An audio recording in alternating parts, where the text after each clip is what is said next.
दादा आज दादांची थोडे वर घ्या ना बूम.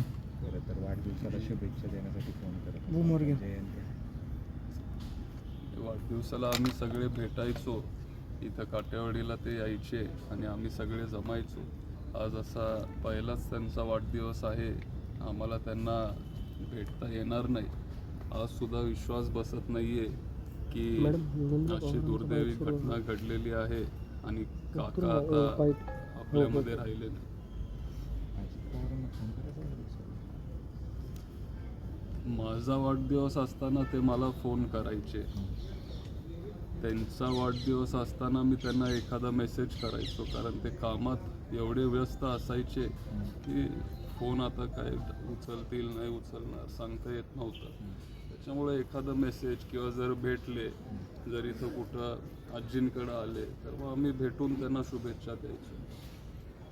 काय सध्या मागचे सामने कसे? सुरुवातीचा काळ फार अवघड गेला, कोणाला विश्वासच बसला नाही की असं काहीतरी झालंय.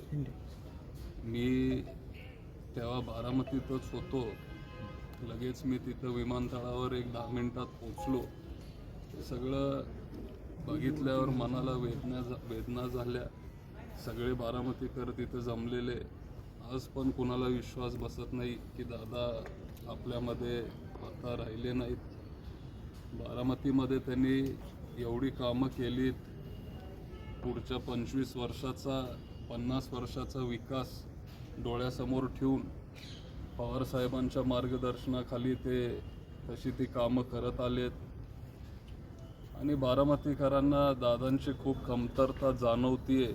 जिथं कुठं आम्ही जातोय, जिथं कुठं आम्ही फिरतोय, लोकांना असं वाटतंय की बारामतीकर आता पोरके झालेत आणि दादा अजून काही वर्ष पाहिजे होते, अशी लोकांची भावना. युगेंद्र पवारांनी का हरवलं अजित पवारांच्या माझे काका गेले. माझ्या आयुष्यात माझे एकच काका होते आणि ते गेले.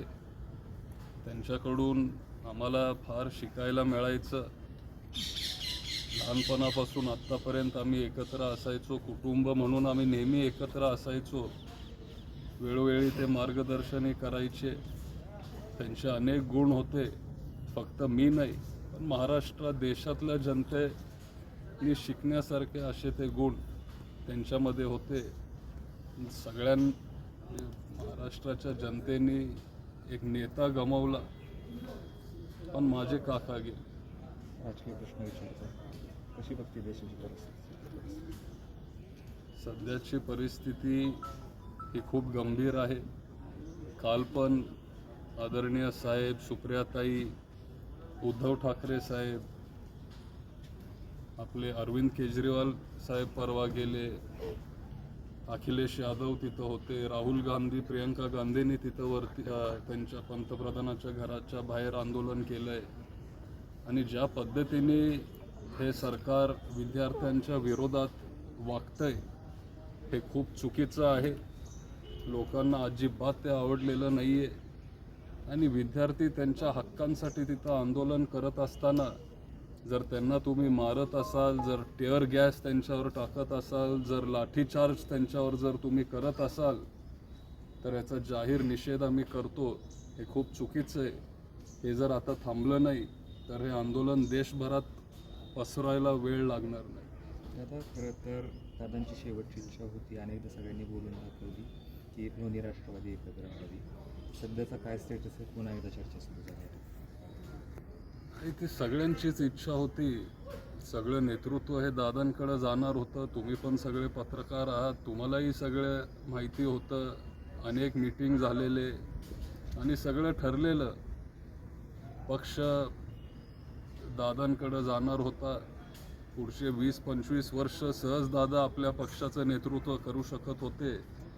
पण अचानक असं झाल्यामुळं ती सगळी चर्चा तिथं थांबली. आता काय होईल, काय होणार मला सांगता येणार नाही. मी छोटा कार्यकर्ता म्हणून इथं काम करतोय. जर चर्चा चालू असेल तर ती वरिष्ठ पातळीवर चालू असेल, पण आता काय होईल हे मला तरी सांगता येणार नाही. कुटुंब म्हणून कधीतरी चर्चा करत असाल? कुटुंब म्हणून माझी इच्छा जरी असली तरी आम्ही भेटल्यावर आम्ही राजकीय विषय कधी आम्ही घेत नाही. राजकारणाबद्दल आम्ही एकमेकांशी बोलत नाही.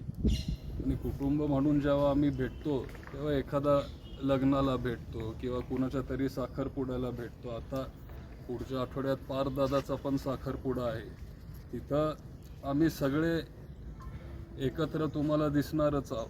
साहेब पण तिथं असतील, ताई पण तिथं असतील, सगळे तिथं एकत्र असणार आहेत.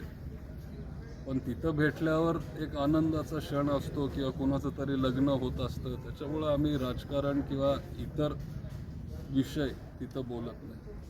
हिंदीमध्ये सांगा. जय हिंद.